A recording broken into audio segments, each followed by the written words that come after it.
Who out there likes to work on motorcycles? Big, old, shitty, dirty, filthy, rusty chrome motorcycles. If you do, then give us a sub and let's get into it. Let's have a little bit of fun while we clean up this old pig.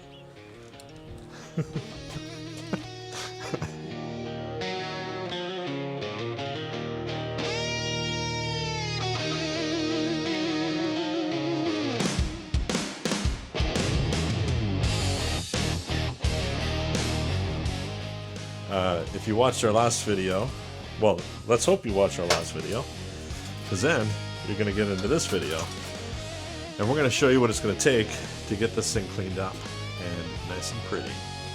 So today we're going to take you through a detail, we're going to clean up this paint, we're going to make this Mama Jamma look like $1 million. Right now it looks like $5. Yeah.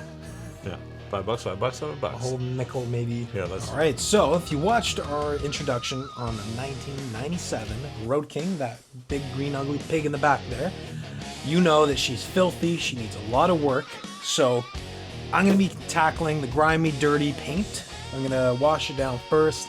Then we're going to get into polishing it, see how much we can rejuvenate that, and really bring back this sparkle, because the sparkle in their eyes is gone.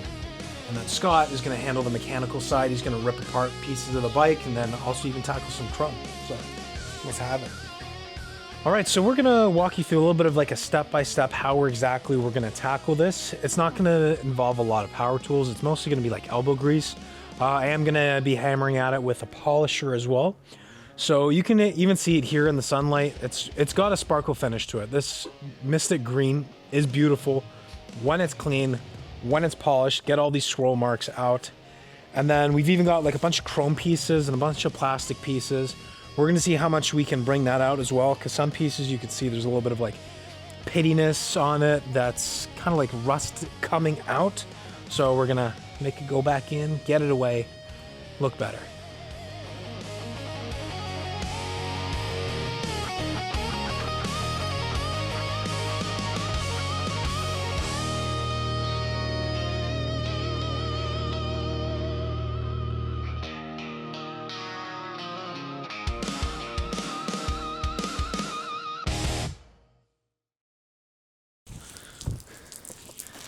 First we power wash it. Now we're just gonna wash it down with some soap and water this time.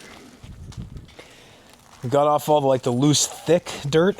Now we gotta get off a little bit of finer ones before we could actually hit it with the polisher. And you can already see like this paint is really coming out beautiful already. It looks unreal. I can't wait to see this thing actually shining, actually looking gorgeous. This paint has so much potential.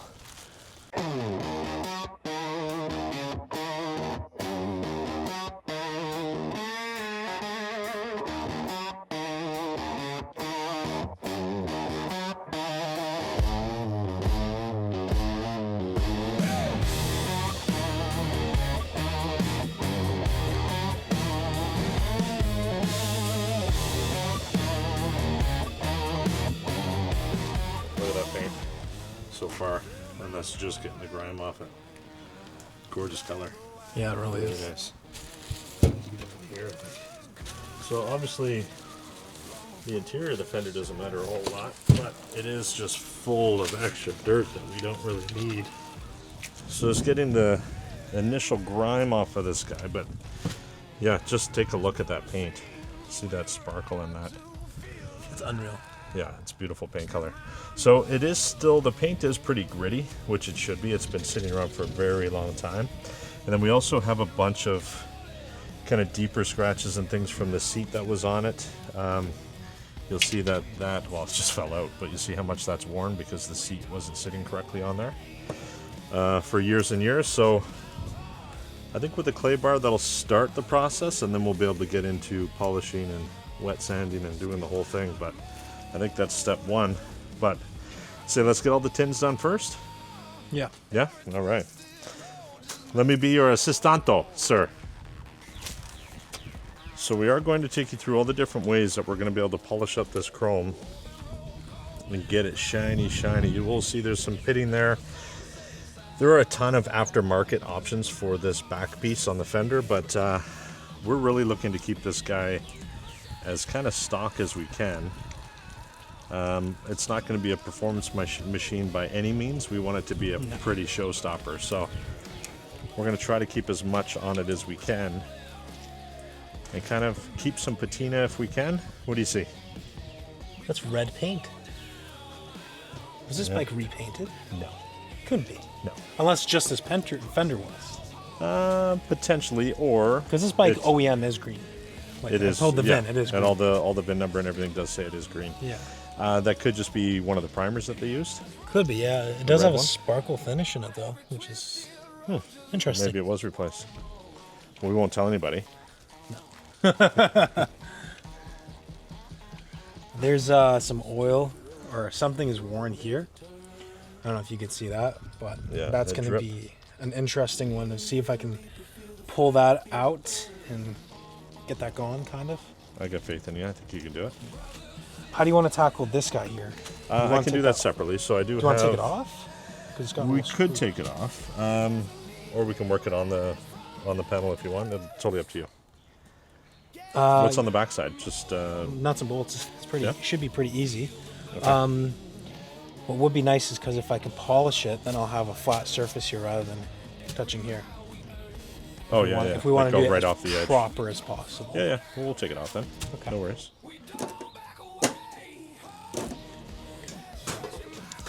I want to turn this paint into a mirror finish. I think that would look unreal once you can like see reflections in it. That's always my goal for paint. Be super reflective. It's got a lot of potential. It is pretty satisfying. So I have been trying just a few different options as to what's going to work on this older paint, what's going to work in different situations in different places. So like the cylinder head, I did a little bit of shining. We're not going to show you that yet though, but we're going to show you in the second one. See, sneaky, sneaky, the art of production. But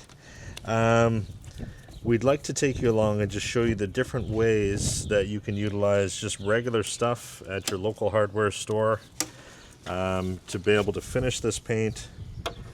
And you can get an old bike. You don't need to make this, you know, something that you're terrified of, that you're scared to screw up. Again, you've got this amazing platform in YouTube where you can watch guys like us and others that grab an old bike, and we're learning as we go. We're using tools that we already have for $20, $30 worth of stuff at your local hardware store, like sandpaper, different rubbing compounds and such. And a lot of us already have it. If you're into bikes, you're probably into cars anyway. You've probably polished some stuff in your life.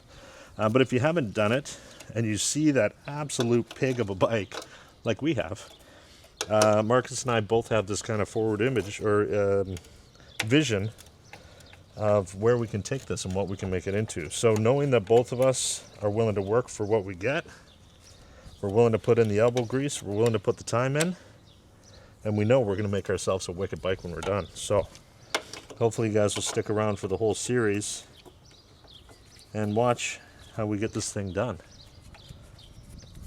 But it's really not that hard. Huh. Interesting. Maybe this was a replaced fender at some point. Look at that, eh? Wow. Interesting. So that chip just came right off of there. It was stuck on the chrome. And it looks like this at one point maybe was a red fender. The bike itself is green. We know that for sure. But That's disgusting in there. yeah, I don't know if that's... So let's spend some time getting that a little cleaner. You want to give me a dose on this? Yeah. Oh, dude. Oh, that's brown. Dude. Don't forget to rinse, everybody.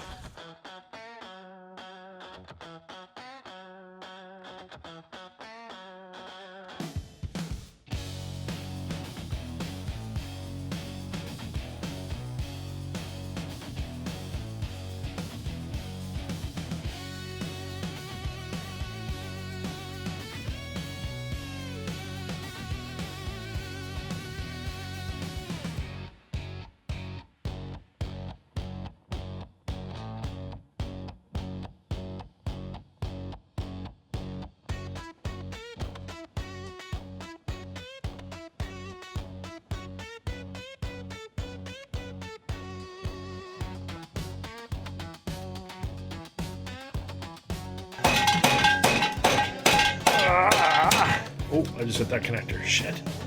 It's broken. Broke it? Yeah.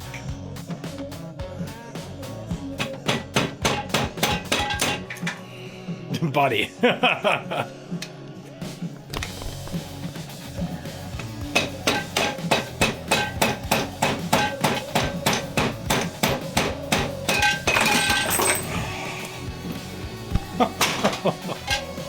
Got it off. Oh, shit.